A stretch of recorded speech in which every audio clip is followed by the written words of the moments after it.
नमस्कार, जय मां भारती। दोस्तों, अगर आपको ये कंटेंट पसंद आ रहा है तो वीडियोस को लाइक कीजिए, शेयर कीजिए और चैनल को सब्सक्राइब जरूर कीजिएगा। सब्सक्राइब करने के बाद बेल आइकन भी जरूर दबाइएगा, जिससे कि आपको भविष्य में आने वाले एपिसोड्स का नोटिफिकेशन मिल सके।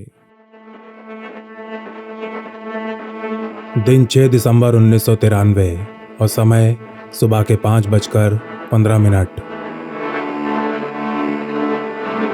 मुंबई सेंट्रल से नई दिल्ली के लिए निकली राजधानी एक्सप्रेस कोटा के इंदरगढ़ और आमली स्टेशन के बीच तेज रफ्तार से दौड़ रही थी। बाकी ट्रेन की तरह कोच नंबर C7 में भी ज्यादातर लोग गहरी नींद सो रहे थे, लेकिन सीट नंबर 7 और 8 पर बैठे दो व्यापारी दोस्तों अशोक और हेमंत को नींद नहीं आ रही थी। अरे यार हेमंत, ये टाटा फिर नीचे गिर गया।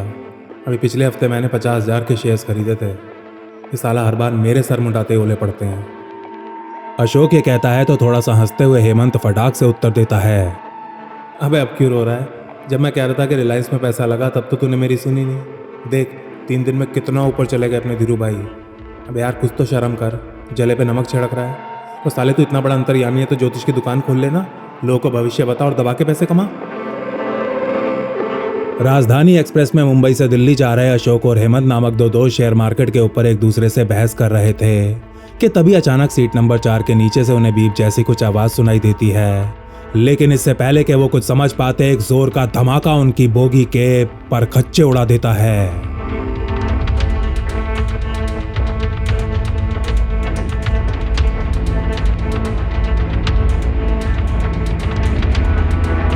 मुंबई नई दिल्ली राजधानी में एक हल्की तीव्रता का विस्फोट हुआ था, जिसमें अशोक और हेमंत समेत 5 लोग गंभीर रूप से घायल हो गए थे, लेकिन सौभाग्य से किसी की जान नहीं गई थी। इसके ठीक 45 मिनट बाद सूरत से मुंबई जा रही फ्लाइंग क्वीन एक्सप्रेस के कोच D1 में धमाका होता है, जिसमें एक आदमी गंभीर रूप से घायल होता है और रेलवे को अत्यंत भारी नुकसान झेलना पड़ता है। इस वाले ब्लास्ट के कोई 1 घंटे बाद नई दिल्ली से विशाखापट्टनम के लिए निकली आंध्र प्रदेश एक्सप्रेस के कोच नंबर 4895 में एक जोर का धमाका होता है, जिसमें अहमद माजिद इस्माइल और जीवन ज्योति नामक 2 यात्री मारे जाते हैं। 15 यात्रियों को अत्यंत गंभीर चोटें आती हैं और रेलवे को करोड़ों की हानि पहुंचती है। इसी दिन सुबह के ठीक 10:30 बजे नई दिल्ली से कलकत्ता जा रही राजधानी एक्सप्रेस की पेंट्री कार के टॉयलेट में भी एक धमाका होता है। इलाहाबाद डिवीजन में हुए इस धमाके में पेंट्री कार के 2 कर्मचारी गंभीर रूप से घायल होते हैं और पेंट्री कार पूरी तरह बर्बाद हो जाती है। ऐसे ही कलकत्ता से नई दिल्ली आ रही राजधानी एक्सप्रेस में भी हल्की तीव्रता वाले 2 बॉम्ब्स प्लांट किए गए थे। एक बॉम्ब को कोच नंबर C6 के टॉयलेट में प्लांट किया गया था और दूसरे को C2 के टॉयलेट में। C6 में रखा बॉम्ब तो सुबह के ठीक 5 बजे फट जाता है, लेकिन C2 वाले बॉम्ब को समय रहते पुलिस ढूंढ लेती है और कानपुर डिवीजन के भांपुर स्टेशन पर इसे सफलतापूर्वक डिफ्यूज कर दिया जाता है। इसके कुछ घंटे बाद दोपहर को मुंबई कुर्ला एक्सप्रेस में भी RPF को एक बॉम्ब मिलता है, जिसे फटने से केवल कुछ मिनट पहले निष्क्रिय कर दिया जाता है। देश के अलग अलग हिस्सों में हो रहे इन ट्रेन धमाकों से रेलवे प्रशासन और यात्रियों में घोर दहशत फैल जाती है। केंद्र सरकार द्वारा हाई अलर्ट घोषित कर दिया जाता है। 5 राज्यों की पुलिस इन धमाकों की जांच करने में जुट जाती है और जल्द ही साफ हो जाता है कि ये धमाके क्यों करवाए जा रहे हैं। आज बाबरी मस्जिद दहन की पहली सालगिरह थी। पुलिस को इन धमाकों के पीछे का कारण तो समझ में आ गया था, लेकिन इनका मास्टरमाइंड कौन है इसके बारे में उन्हें दूर दूर तक कोई अंदाजा नहीं था। अभी 9 महीने पहले मार्च में हुए मुंबई सीरियल धमाकों के बाद कई बड़े आतंकी मॉड्यूल्स को नष्ट किया जा चुका था और देश के लगभग सभी जाने माने आतंकी सरगनाओं को जेल में डाल दिया गया था। तो फिर इन ट्रेन धमाकों का मास्टरमाइंड आखिर कौन हो सकता था?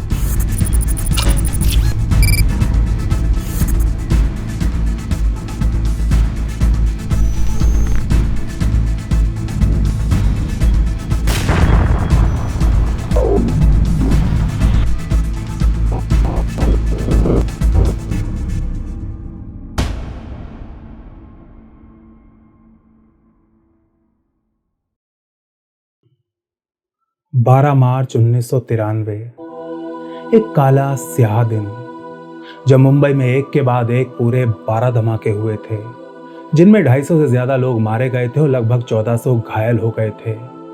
इन धमाकों ने मुंबई ही नहीं बल्कि पूरे देश को अंदर तक झकझोर के रख दिया था। भारत के इतिहास में इतने बड़े स्तर का, इतना सुनियोजित यानी कि वेल कोऑर्डिनेटेड आतंकी हमला पहले कभी नहीं हुआ था। चारों तरफ एक हाहाकार सा मच गया था। सरकार बहुत ज्यादा दबाव में आ गई थी और शायद इसीलिए मुंबई पुलिस और सीबीआई की एक स्पेशल टास्क फोर्स यानी कि एसटीएफ का गठन कर दिया गया था, जिसको अब इन धमाकों की जांच करनी थी। अभी एसटीएफ मुंबई धमाकों की जांच कर ही रही थी कि 6 दिसंबर 1993 के दिन ट्रेन में भी धमाके हो जाते हैं और 21 दिसंबर के दिन ट्रेन धमाकों का ये केस भी इसी एसटीएफ को सौंप दिया जाता है। एसटीएफ जिसे सीबीआई के डीआईजी नीरज कुमार हेड कर रहे थे। नीरज कुमार जानते थे कि मुंबई धमाकों के मुकाबले ट्रेन धमाकों की ये जांच कहीं ज्यादा जटिल होने वाली है। मार्च के सीरियल धमाके जहां मुंबई में अलग अलग स्थानों पर हुए थे, वहां ये ट्रेन वाले धमाके देश के अलग अलग राज्यों में हुए थे, जिसका मतलब ये था कि सीबीआई को अपनी ये जांच अलग अलग राज्यों की police, railway police, CID, CBCID और आरपीएफ के साथ तालमेल बिठाते हुए करनी थी। इस इन्वेस्टिगेशन की महत्ता और जटिलता को भांपते हुए नीरज कुमार बिना कोई समय गवाए तुरंत अपने काम पर लग जाते हैं। वो सबसे पहले उत्तर प्रदेश, आंध्र प्रदेश, राजस्थान और गुजरात की रेलवे पुलिस से इन धमाकों की केस फाइल्स मंगवाते हैं और फिर खुद इन राज्यों में जाकर क्राइम सीन के दौरे और स्थानीय पुलिस के साथ मीटिंग्स करने में लग जाते हैं। एसटीएफ को ट्रेन धमाकों की जांच शुरू किए लगभग 3 हफ्ते गुजर चुके थे, लेकिन अब तक सीबीआई के हाथ कोई सुराग नहीं लगा था कि 13 जनवरी 1994 के दिन सीबीआई डायरेक्टर के विजय रामा राव नीरज कुमार को नॉर्थ ब्लॉक स्थित अपने ऑफिस बुलाते हैं। इस मीटिंग में नीरज कुमार को तुरंत हैदराबाद जाने का आदेश देते हुए राव उनसे कहते हैं, नीरज, वो हैदराबाद एटीएस से एक एसीपी ने मुझे कांटेक्ट किया है। उसके किसी खबरी के पास ट्रेन धमाकों से जुड़ी कोई बड़ी टिप है, लेकिन वो जिद पर अड़ा हुआ है कि जानकारी वो सिर्फ सीबीआई को ही देगा।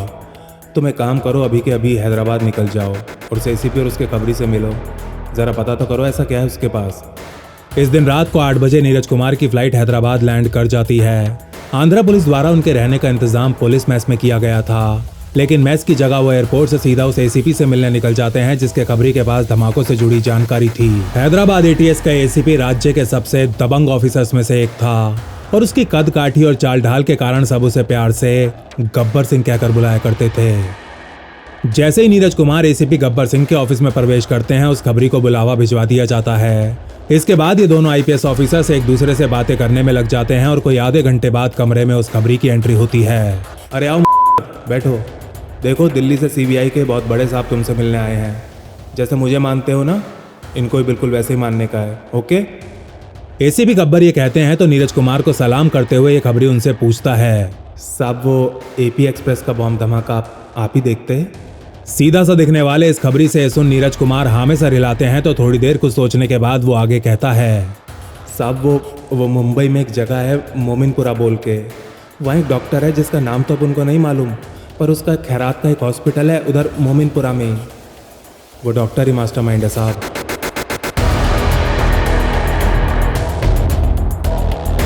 नीरज कुमार को मिली ये जानकारी इतनी सॉलिड भी नहीं थी कि इसके आधार पर पूरी फौज को ही मोमिनपुरा भेज दिया जाए। इसीलिए नीरज कुमार अपने से 5 साल जूनियर एक आईपीएस ऑफिसर सतीश झा को फोन करते हैं, जो इस समय मुंबई में एसपी के पद पर काम कर रहे थे और इस समय सीबीआई की जॉइंट एसटीएफ का हिस्सा थे। कोवर्ट ऑपरेशंस और रेड्स में महारत रखने वाले एसपी सतीश झा नीरज कुमार के साथ कई संवेदनशील मिशंस पर काम कर चुके थे और उनसे जानकारी मिलते ही वो तुरंत एक छोटी सी टीम इकट्ठा कर मोमिनपुरा जाने की तैयारी में लग जाते हैं।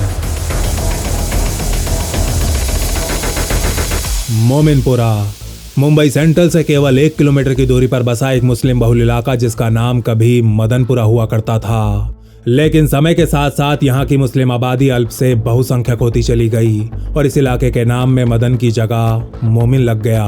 भीड़ भाड़ वाले मोमिनपुरा के निवासी भारत की सरकार और सरकारी अफसरों को कोई ज्यादा पसंद नहीं करते थे, खास तौर पर अगर उन अफसरों ने खाकी वर्दी पहनी हो। एसपी सतीश झा के नेतृत्व में सादे कपड़े पहने एक एडवांस पार्टी तुरंत मोमिनपुरा के लिए निकल जाती है। इस पुलिस पार्टी में डीएसपी प्रमोद मुदभटकल और इंस्पेक्टर रमन त्यागी जैसे मुंबई पुलिस के कुछ अत्यंत तेज और बहादुर ऑफिसर शामिल थे। मोमिनपुरा पहुंचते ही एसीपी झा और उनके साथी उस चैरिटेबल हॉस्पिटल को ढूंढने में लग जाते हैं, लेकिन उन्हें कोई सफलता नहीं मिलती। काफी देर प्रयास करने के बाद भी न ही उन्हें वो हॉस्पिटल मिल पाता है और न ही हॉस्पिटल का मालिक वो डॉक्टर।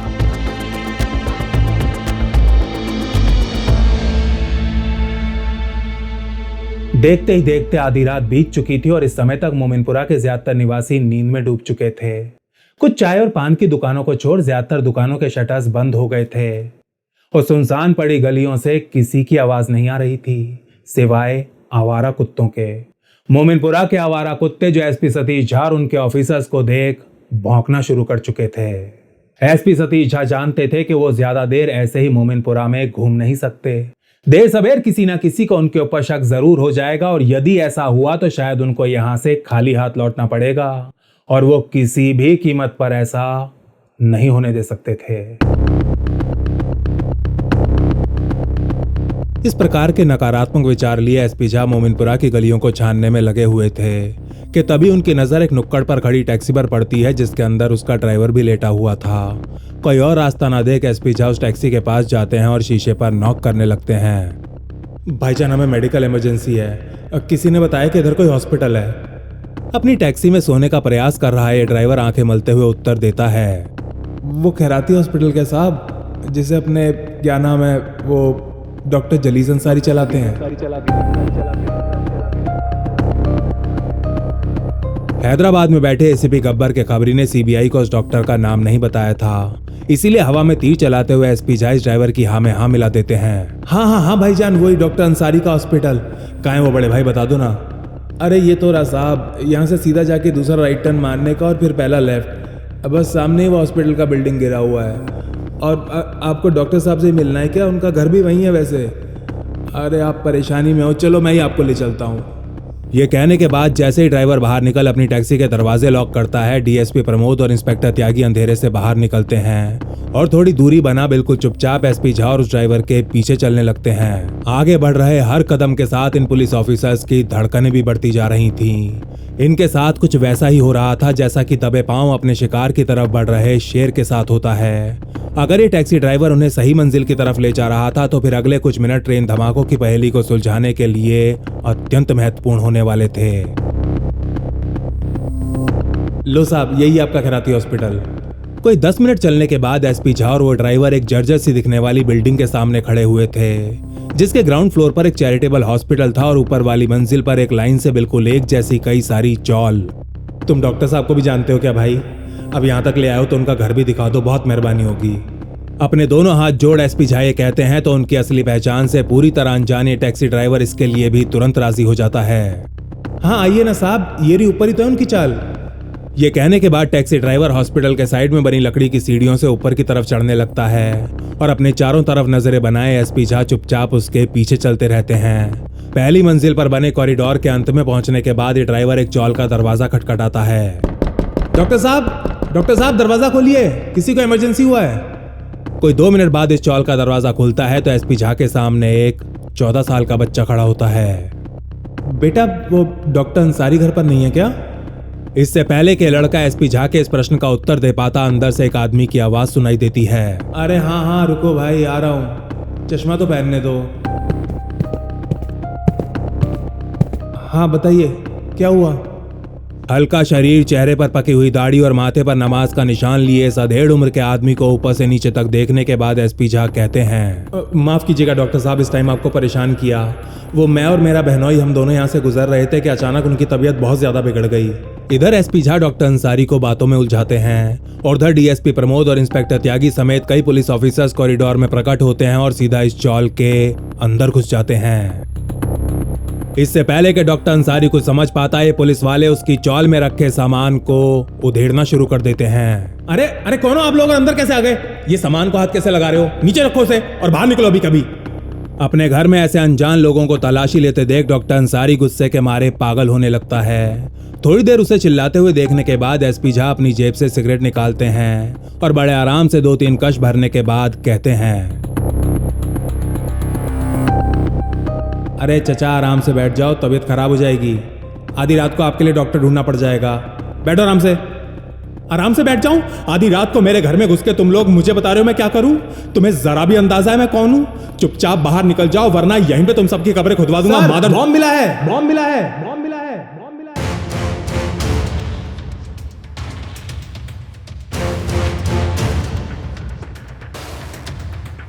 तलाशी ले रहे एक सब इंस्पेक्टर के मुंह से शब्द निकलते ही कमरे में सन्नाटा पसर जाता है।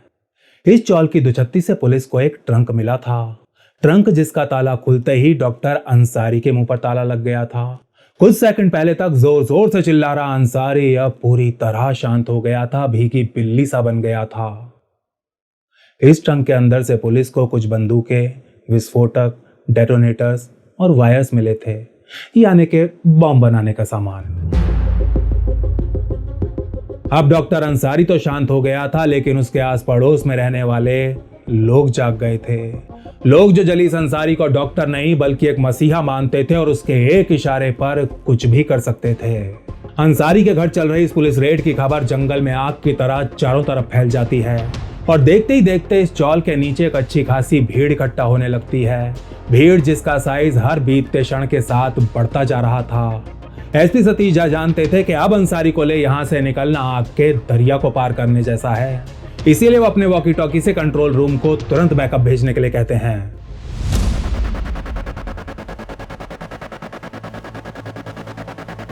रात के लगभग 2 बजे मुंबई पुलिस की हथियारबंद टीम्स लोकेशन पर पहुंच जाती हैं, लेकिन इस समय तक नीचे खड़ी भीड़ का साइज और गुस्सा दोनों ही काफी ज्यादा बढ़ चुके थे। जैसे ही एसपी झा और उनके साथी अंसारी को ले चौल से बाहर निकलते हैं, नीचे खड़ी भीड़ पुलिस और अपने ही देश के खिलाफ नारे लगाना शुरू कर देती है। भीड़ में खड़े 2-4 युवक बीच में आने का प्रयास करते हैं तो अपनी पिस्टल निकाल एसपी झा हवा में 2 राउंड्स फायर कर देते हैं। फायरिंग होते ही ये भीड़ कुछ ऐसे तितर बितर हो जाती है जैसे शेर की दहाड़ सुन गीदड़ों का झुंड अपनी जान बचाने के लिए भागता है। और इसी बात का फायदा उठा एसपी झा और उनकी टीम अंसारी को ले फुल स्पीड में मोमिनपुरा से बाहर निकल जाते हैं। सुबह के ठीक 3 बजे पुलिस डॉक्टर जलीस अंसारी को ले सचिवालय के पास एसटीएफ के ऑफिस पहुंच जाती है। एसपी सतीश झा सबसे पहले हैदराबाद में बैठे अपने नाखून चबा रहे नीरज कुमार को फोन करते हैं। Jain sir, we got him, lockup में बैठा साला।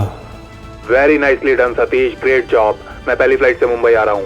फोन नीचे रखते ही नीरज कुमार सबसे पहले उस खबरी को धन्यवाद देते हैं और फिर एसीपी गब्बर सिंह को, और फिर यहाँ से सीधा हैदराबाद की पुलिस मेस के लिए निकल जाते हैं।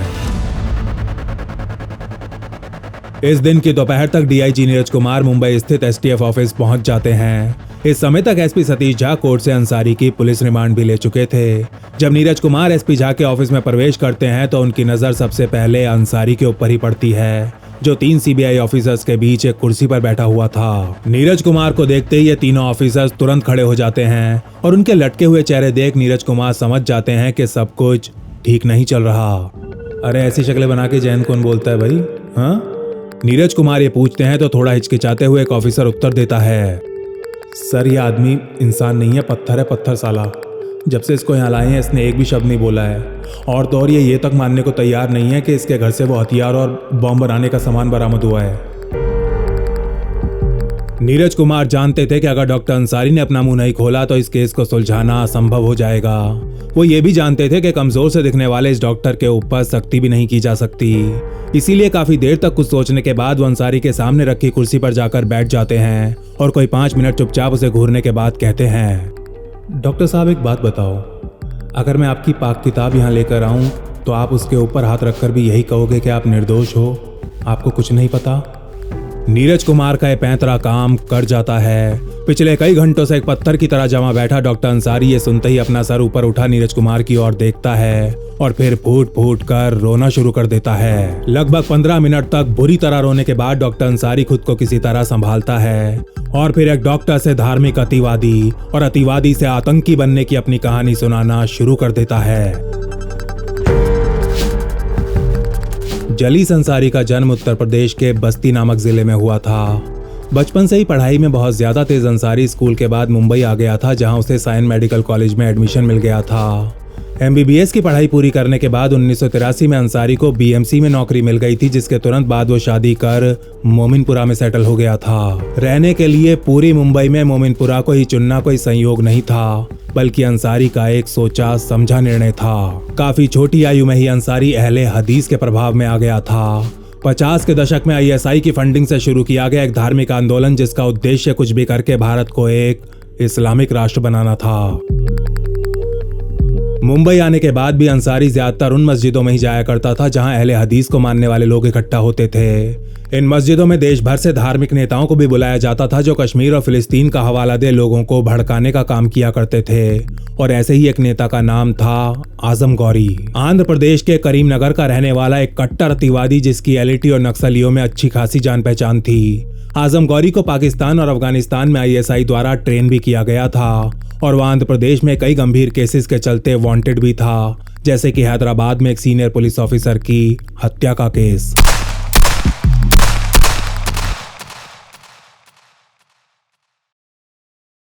आजम गौरी की ये भारत और हिंदू विरोधी बातें सुन अंसारी उससे बहुत ज्यादा प्रभावित होता है और जल्दी दोनों में बहुत गहरी दोस्ती हो जाती है। साल 1986-87 में आजम गौरी एक बार फिर मोमिनपुरा आता है, लेकिन इस बार वो अकेला नहीं था, बल्कि उसके साथ एक और आदमी था और इस आदमी का बायां हाथ आधा कटा हुआ था। देखने में किसी आम से मोहल्ले या पड़ोस का रहीम चाचा जैसा दिखने वाला यह आदमी असल में एलईटी का एक अत्यंत खूंखार बॉम्ब मेकर था। भारत में ही रह के भारत की जड़ें खोखली करने वाला एलईटी का एक लाडला, जिसका नाम था सैयद अब्दुल करीम उर्फ टूंडा। आईएसआई के लिए काम करने वाले टूंडा का जन्म साल 1943 की दिल्ली में हुआ था। छोटी आयु में ही वो दिल्ली से उत्तर प्रदेश स्थित अपने पैतृक गांव पिलखुआ आ गया था और एक मदरसे में रहने लगा था। 80 के दशक में शुरू हुए राम जन्मभूमि आंदोलन को काउंटर करने के लिए टूंडा ने स्थानीय युवकों को भड़काना शुरू कर दिया था, जिनके द्वारा कुछ स्थानीय हिंदू नेताओं और पुजारियों को मारने का प्रयास भी किया गया था। बाबरी दहन के तुरंत बाद टूंडा नेपाल के रास्ते पाकिस्तान निकल जाता है, जहाँ कई महीनों तक एलईटी कैंप्स में बॉम्ब बनाने की ट्रेनिंग लेने के बाद आतंक का कहर बरपाने वो इंडिया वापस आ जाता है। डॉक्टर अंसारी के साथ हुई पहली मुलाकात में ही टूंडा समझ जाता है कि आईएसआई के शैतानी इरादों को अंजाम देने के लिए उसे इससे अच्छा बकरा नहीं मिल सकता। मात्र कुछ ही घंटों की बातचीत में टूंडा अंसारी को हथियार हैंडल करने और बॉम्ब बनाने की ट्रेनिंग लेने के लिए तैयार कर लेता है। इसके बाद मोमिनपुरा की उस छोटी सी चौल में ही टूंडा और गौरी अंसारी को ट्रेन करना शुरू कर देते हैं और इस तरह एक डॉक्टर जिसने कभी लोगों की जान बचाने की शपथ और ट्रेनिंग ली थी, आज वो डॉक्टर उन इंसानों को मारने के गुर सीख रहा था। लोगों की जान का रक्षक अब एक खूंखार भक्षक बन चुका था।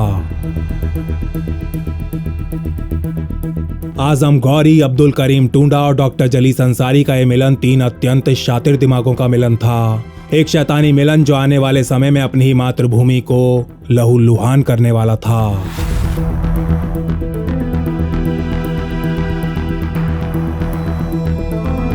अंसारी की ट्रेनिंग पूरी होने के बाद टूंडा उससे लगातार संपर्क बनाए रखता है और कुछ महीने बाद उसे बड़ी मात्रा में बॉम्ब बनाने की सामग्री भिजवा देता है। इसी दौरान अंसारी अहले हदीस को मानने वाले बेरोजगार और गरीब मुसलमानों को भी अपने साथ मिलाने में लगा रहता है। ये सभी के सभी लोग मुंबई में ही रहते थे और अंसारी के एक इशारे पर कुछ भी करने को तैयार थे।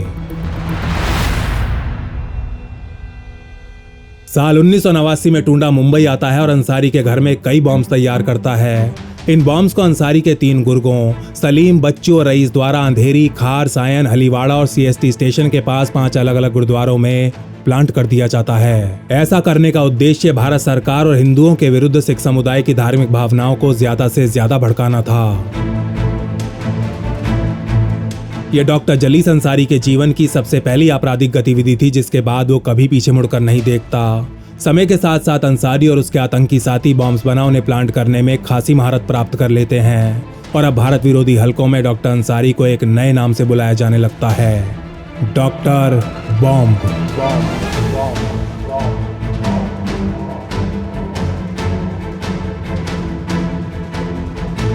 भारत सरकार और हिंदुओं के विरुद्ध डॉक्टर अंसारी का खूनी अभियान पहले ही पूरे जोर शोर से चल रहा था कि दिसंबर 1992 में बाबरी को गिरा दिया जाता है, जिसके बाद अंसारी के आदेश पर अहले हदीस के मेंबर्स अब भारी मात्रा में गोला बारूद और हथियार इकट्ठा करने में लग जाते हैं। गुरुद्वारों को निशाना बनाने के बाद अब डॉक्टर अंसारी मुंबई के पुलिस स्टेशन और शिवसेना ऑफिस में विस्फोट करवाता है और एक कांग्रेस विरोधी मजदूर नेता डॉक्टर दत्ता सामंत को भी मारने का प्रयास करता है। इन धमाकों में कई लोगों की जान जाती है, लेकिन इसके बावजूद भी डॉक्टर अंसारी का नेटवर्क पुलिस और इंटेलिजेंस एजेंसीज के रडार से बच जाता है। ये वो समय था जब महाराष्ट्र और केंद्र दोनों में ही कांग्रेस की सरकार थी और बाबरी दहन के बाद पहले से ही नाराज अपने माइनॉरिटी वोट बैंक को कांग्रेस गिरफ्तारियां करके और नाराज नहीं करना चाहती थी। भारत सरकार के ढीले ढाले रवैये का परिणाम ये होता है कि अब मुंबई और देश के कई अमीर मुसलमान डॉक्टर अंसारी के आतंकी स्टार्टअप को फंड करना शुरू कर देते हैं। ऐसे ही एक अमीर व्यापारी का नाम था अशफाक खान, जो राजस्थान के दौसा में माइनिंग का काम किया करता था। एक मुलाकात में ही अशफाक डॉक्टर अंसारी से इतना ज्यादा प्रभावित होता है कि सरकार से माइनिंग के लिए मिलने वाले विस्फोटकों को राजस्थान से मुंबई भिजवाना शुरू कर देता है। 1993 का मध्य आते आते अंसारी का आतंकी मॉड्यूल अब मुंबई के बाहर जैसे कि हैदराबाद, गुलबर्गा और गुजरात में भी बॉम्ब प्लांट करने लगता है। पढ़ाई से डॉक्टर अंसारी अपने तेज दिमाग का भरपूर इस्तेमाल कर रहा था वो जानता था कि बात जब लोगों के दिलों में दहशत भरने की आती है तो एक बड़ा धमाका वो काम कभी नहीं कर सकता जो 10 छोटे धमाके कर सकते हैं। यही कारण था कि वो और उसके साथी हल्की तीव्रता वाले बॉम्ब्स प्लांट कर रहे थे। अंसारी और टुंडा का उद्देश्य हिंदुओं के दिलों में खौफ भरना और अपनी सरकार से उनका विश्वास उठाना था। इसके अलावा छोटे धमाकों में रिस्क भी कम था। अंसारी को पता था कि 2-4 लोगों के मारे जाने से सरकार को कोई फर्क नहीं पड़ेगा और पुलिस को भी उसके ऊपर शक नहीं होगा। आतंकी गतिविधियों के साथ डॉक्टर अंसारी का नेटवर्क पूरे देश में तेजी से फैल रहा था और इसी दौरान 1993 के मध्य में टुंडा उसे अहले हदीस के 2 बहुत बड़े नेताओं से मिलवाता है, एक रायबरेली का डॉक्टर हबीब और दूसरा लखनऊ का डॉक्टर जमाल अलवी। अगस्त 1993 में अहले हदीस का समस्त नेतृत्व लखनऊ में डॉक्टर अलवी के घर पर एक साथ एक टॉप सीक्रेट मीटिंग के लिए इकट्ठा होता है। इस मीटिंग में निर्णय लिया जाता है कि बाबरी दहन का पूरा लाभ उठाते हुए अब आतंकी गतिविधियों को और भी ज्यादा तेज कर दिया जाएगा।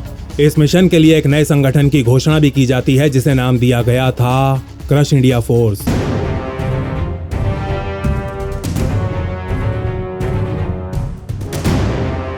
इसके अगले महीने सितंबर में डॉक्टर अलवी के घर पर अहले हदीस की एक और मीटिंग होती है।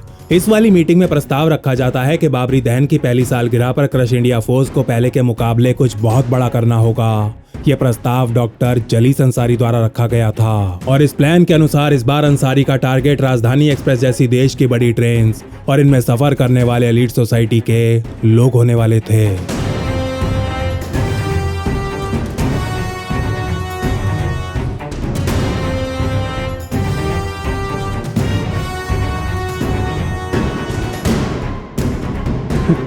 सही सुना आपने, क्रश इंडिया फोर्स यानी CIF।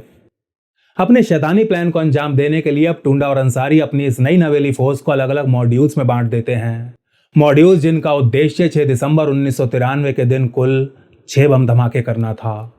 ये धमाके दिल्ली से कलकत्ता जाने वाली और कलकत्ता से दिल्ली आने वाली राजधानी एक्सप्रेस, सूरत से मुंबई जाने वाली फ्लाइंग क्वीन, हैदराबाद से दिल्ली जाने वाली AP एक्सप्रेस और मुंबई कुर्ला एक्सप्रेस में किए जाने थे। डॉक्टर अंसारी के घर पर असेंबली का काम पूरा होने के बाद ये मॉड्यूल्स बॉम्ब्स ले अपनी अपनी लोकेशंस के लिए निकल जाते हैं, जहां वो नकली पहचानों का इस्तेमाल कर सबसे सस्ते वाले होटल्स में रुकते हैं। फर्जी नामों पर रिजर्वेशन करवा CIF के बॉम्बर्स अपनी अपनी ट्रेन्स में चढ़ जाते हैं और पहले से ही निर्धारित स्टेशन पर उतरने से केवल कुछ ही मिनट पहले अपनी अपनी ट्रेन्स में बॉम्ब्स को प्लांट कर देते हैं। बॉम्ब्स जिन्हें टाइमर की सहायता से सुबह के 5 और 10:30 बजे के बीच कहर बरपाना था।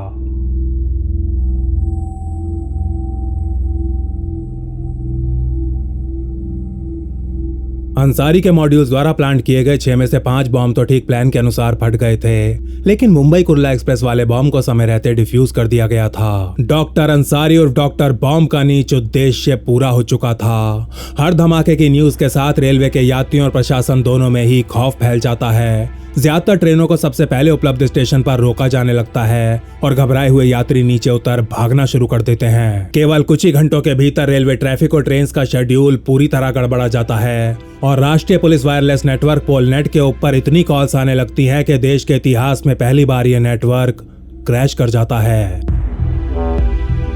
एक राष्ट्रव्यापी आतंकी नेटवर्क ने देश के अलग अलग राज्यों में दिन दहाड़े विनाश फेर दिया था, लेकिन देश की आंतरिक सुरक्षा के लिए जिम्मेदार लोगों को इसकी जरा सी भी भनक नहीं थी और न ही किसी को इन धमाकों के आरोपियों की वास्तविक पहचान का दूर दूर तक कोई भी अंदाजा था। प्रधानमंत्री PV Narasimha Rao, R&AW chief AS Sayali और IB चीफ VG वैद्य अब जनता के प्रश्नों का दबाव महसूस करने लगते हैं। लोग जानना चाहते थे कि अगर मुंबई के अंदर मार्च में हुए सीरियल धमाकों के आरोपियों को पकड़ लिया गया है तो फिर इन धमाकों का मास्टरमाइंड कौन है।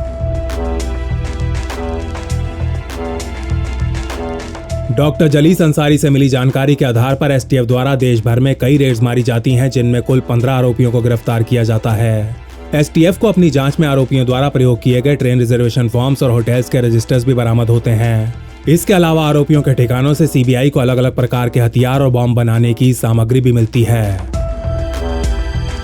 इन सबूतों का आधार बनाते हुए STF द्वारा अजमेर की एक टाडा कोर्ट में सभी आरोपियों के खिलाफ चार्जशीट जमा करा दी जाती है।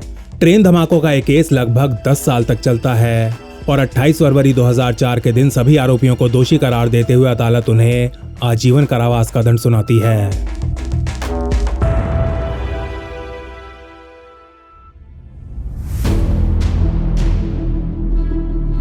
भारत की 5 बड़ी ट्रेनों में हुए इन धमाकों के 7 साल बाद 6 अप्रैल 2000 के दिन आईएसआई का गुर्ग आजम गौरी पीपल्स वॉर ग्रुप नाम के एक नक्सली संगठन से मिलने आंध्र प्रदेश के जगतियाल जिले में आता है। गौरी जानता था कि आंध्र प्रदेश में उसके ऊपर कई केसेस चल रहे हैं और इसीलिए पिछले कई सालों से वो यहाँ ज्यादा समय नहीं गुजारता था। जगतियाल में हुई इस मीटिंग में गौरी पीडब्ल्यूजी को आश्वासन देता है कि जल्द ही उनके लिए अत्यंत आधुनिक हथियारों और विस्फोटकों का इंतजाम आईएसआई द्वारा करवा दिया जाएगा। इसके बाद गौरी अपने ड्राइवर के साथ मारुति कार में बैठ हैदराबाद दक्कन रेलवे स्टेशन के लिए निकल जाता है, जो लगभग 190 किलोमीटर दूर था। लेकिन इससे पहले कि वो जगतियाल से बाहर निकल पाता, एक हाईवे पर उसकी गाड़ी अचानक खराब हो जाती है। गौरी का ड्राइवर नीचे उतरता है और बोनट खोल गाड़ी ठीक करने में लग जाता है। गाड़ी के अंदर बैठा गौरी परेशान होने लगता है क्योंकि वो जल्द से जल्द आंध्र प्रदेश से बाहर निकलना चाहता था। क्या हो गया सलमान, इतना टाइम क्यों लग रहा जी? गौरी अपने ड्राइवर से पूछता है, लेकिन उसे कोई उत्तर नहीं मिलता और इसीलिए गुस्से में बड़बड़ाता हुआ वो गाड़ी से बाहर निकल आता है। अरे क्या हुआ चिनाल, गाड़ी को तुम्हें कुछ बोलते? गौरी का ड्राइवर बीच सड़क से गायब हो चुका था और इससे पहले कि वो कुछ समझ पाता, सादे कपड़े पहने एटीएस के कुछ ऑफिसर्स पेड़ों के पीछे से प्रकट होते हैं और अपनी अपनी बंदूकें ठीक गौरी के सर पे तान देते हैं। ये देख बहुत ज्यादा घबरा चुका गौरी भी हड़बड़ाहट में अपनी सलवार से एक माउजर निकाल लेता है, लेकिन इससे पहले कि वो ट्रिगर दबा पाता, एटीएस की सरकारी गोलियां उसे भून डालती हैं।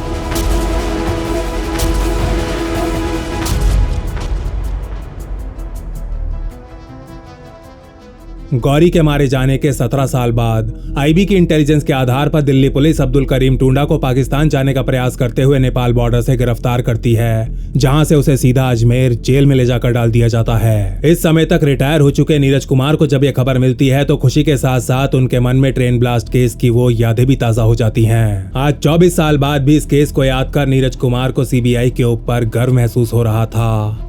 एक राष्ट्रव्यापी आतंकी संगठन जिसके अस्तित्व के बारे में RNAW से लेकर आईबी और राज्यों की पुलिस से लेकर CID तक किसी को कोई जानकारी नहीं थी। ऐसे खूंखार आतंकी संगठन का पर्दाफाश कर कुल 40 ब्लास्ट केसेस को सुलझाना कोई मामूली बात नहीं थी। लेकिन एक बात आज भी नीरज कुमार को बहुत ज्यादा परेशान कर रही थी, वो ये कि अगर एक अनपढ़ बेरोजगार आदमी धर्म के नाम पर अपने ही देशवासियों का खून बहाने लगे तो फिर भी एक बार को समझ में आता है, लेकिन एक पढ़ा लिखा आदमी जिसे अपने जीवन में दूसरों की तरह बराबर मौके मिले हों, जिसे इस देश की सरकार ने अपने खर्चे पर पढ़ा लिखा कर एक डॉक्टर बनाया हो, जिसके पास भगवान का दिया सब कुछ हो, ऐसा आदमी धर्म के नाम पर डॉक्टर अंसारी से डॉक्टर बॉम्ब आखिर कैसे बन सकता है?